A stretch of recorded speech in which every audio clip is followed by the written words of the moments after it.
የኢትዮጵያ ዲፕሎማሲ መለያ ነጻነት፣ እኩልነት እና ፍትሃዊነት ነው።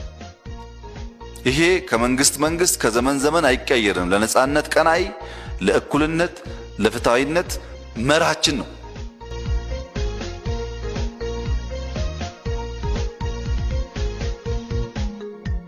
ለኢትዮጵያ ህልም የሚመች ማንኛውም ሀገር ጋር እንሰራለን። ከማንም ጋር አንለጠፍም። ከማንም ጋር ሆነን ማንን አንወቅስም። ሰላም ማምጣት ከቻልን እናግዛለን።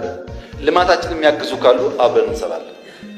ከምዕራቡም ከምስራቁም ያለን ግንኙነት ሰላማዊና በሰጥቶ መቀበል መርህ ላይ በናሽናል ኢንተረስት ላይ ቤዝ ያደረገ